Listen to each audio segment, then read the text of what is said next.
Ang pag-asa ay nagsisimula sa isang maliit na hakbang. May kapalit na gantimpala ang bawat sakripisyo.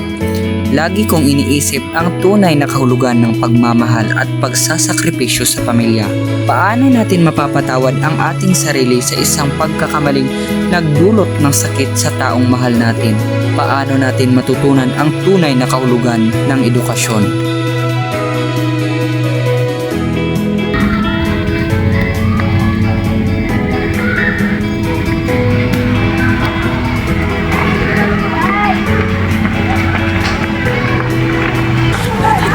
Na ako sa forever, magmula nung nakilala kita.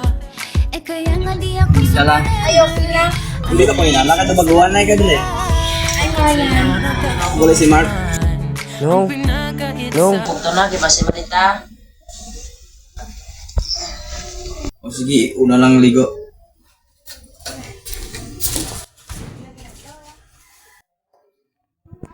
Hindi ka po inalakad na baguhan na ikaw dili.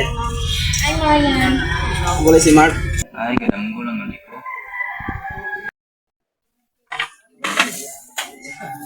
Nak! Nay! Inyo nga balon, naroon na sa inyo nga bag. Unay!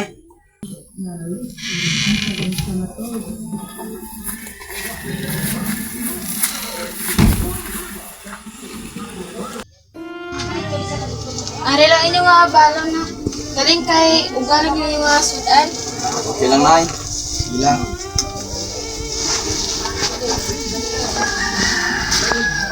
Dahil na English tatay? Aga pa na naglakad kayo na bukol para makagkas. Sige na, malakad na kami. Sige na, kalong.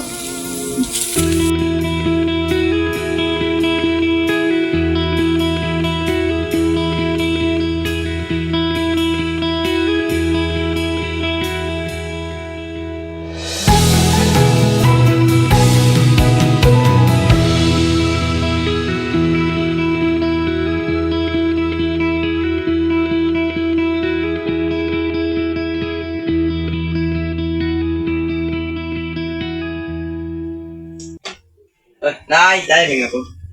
Oh, kamusta na anak? Diin, manghud mo. Hindi na ito naglagaw. Timusta mo nga obra dito sa kay Manang Natoy. May malaking nga balita sa akong ginaobrahan. Hindi na nag-iuliti ang buto. Siguro nak, hindi na naman kaya nga padunganan ko mo sa pag-eskwela. Tay, gusto ko pa may eskwela. Gusto ko pa malabot akong mga pangandoy. Nak, kaya wala na rin may mukha niya kung pa. Kung gusto mo gid nga makatapos, o dapat mo nga manghud kung ikaw ang mapadayon sa pag-eskwela. Kung si Junjun ang mauntat eskwela, hindi na gid malabot ang iyang handom. Tabangan ko na lang sila ni nanay nga mapa-eskwela siya. Handa ko nga isakripisyo ang akon nga handom para sa iya.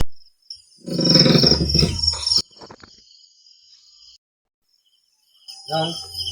Oy, yun. Naguli na. Okay, kumusta mo pag-eskwela? Okay lang manong. Si anong handom mo sa kabuhi mo, John? Gusto ko mag-army nung para makatabang sa pamilya kag makatibabaw sa kapigudoon. Sa ini nga kalibutan, hindi tanan nga handom mo kag plano matuman.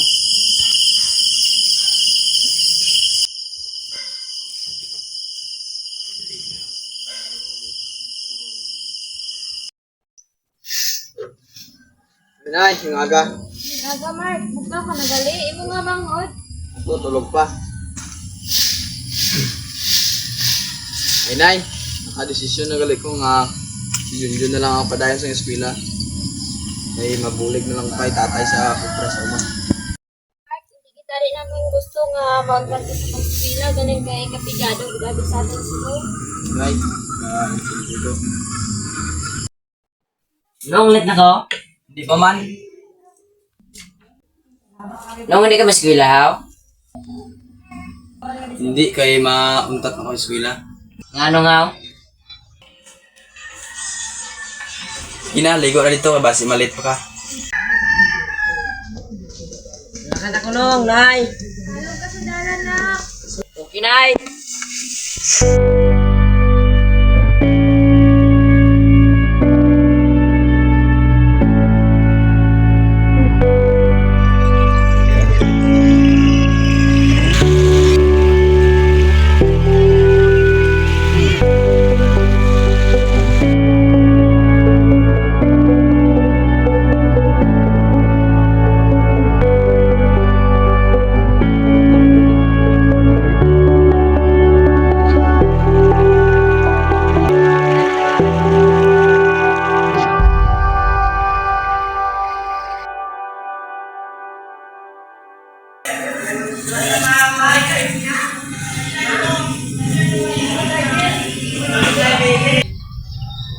John, mamutong ta bro.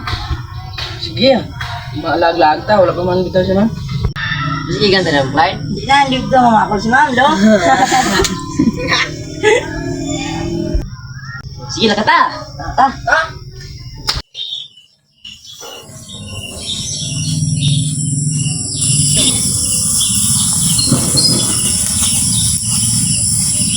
Okay, di mo butong ba?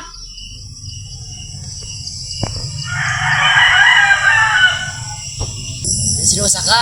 Oh!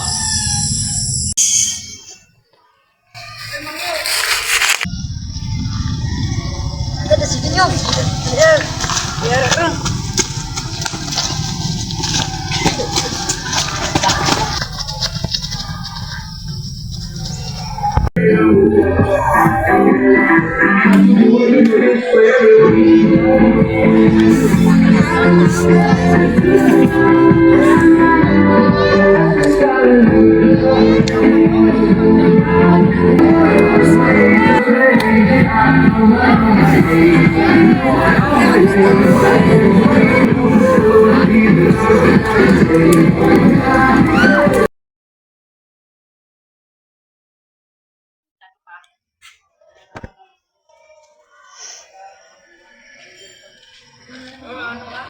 Mga amigo pala ni Jun, ay nagit bala sunod-sunod sa akong klase. Ma'am Jog, ni sunod naman ko siya ganiya sa akong klase. Naman, wala po na sila kasulod sa akon. May paipatawagin natin ilang ginikanan. Ay pa ma'am, ipatawag natin ng ilang ginikanan kay para mabalaan natin nga naaway sila kasulod sa atong subject. Kag ning mabalaan ko sang ilang ginikanan nga ano, away sila kasulod. Sige, mas maayo. Yun. Nga ang ipatawag sila ni nanay sang imo maestra nga hambal sa imo classmate. Wala ko kabalo. Kaya wala mo ko may ginahimo ka sa lanong. Basta sa imo to. John, Mark, napo na ta. Sige, Nay. Sige na, mauna naman mo.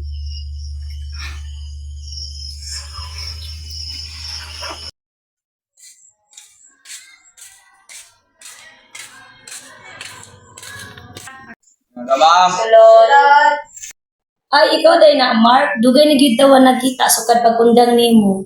Mark, lingkod usa. Gani ma'am.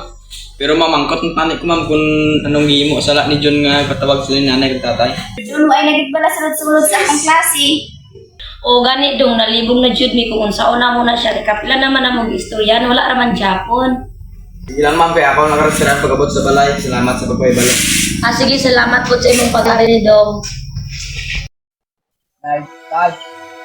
Wala ko na ba sulod-sulod dun sa eskwelahan ng balik ng iyang maestra.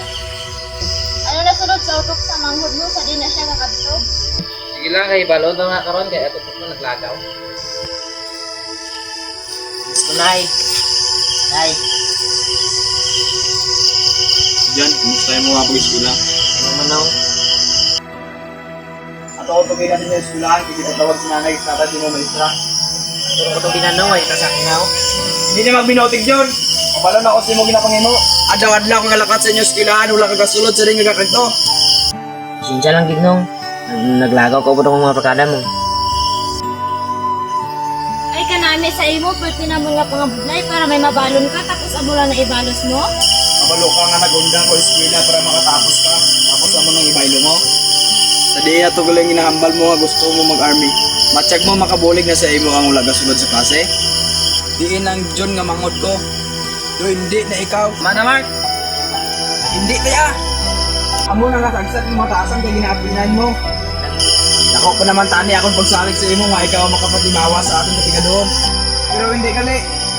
Tani ako na lang nagpadayon sa eskwela.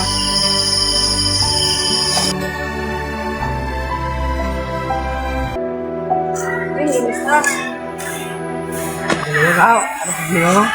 Problema ko, Imanong. Ano nga yun na?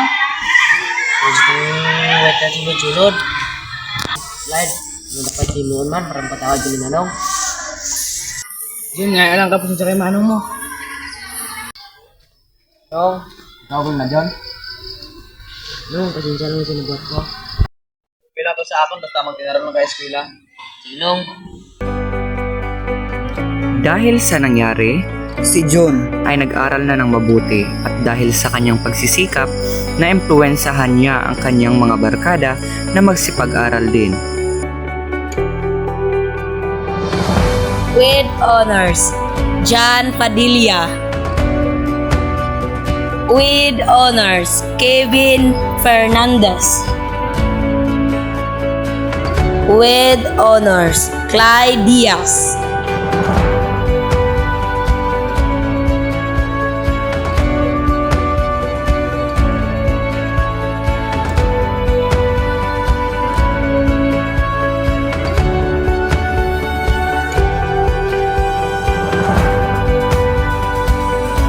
Dahil sa pagsisikap din ng kanyang kuya, nakahanap din ito ng magandang trabaho.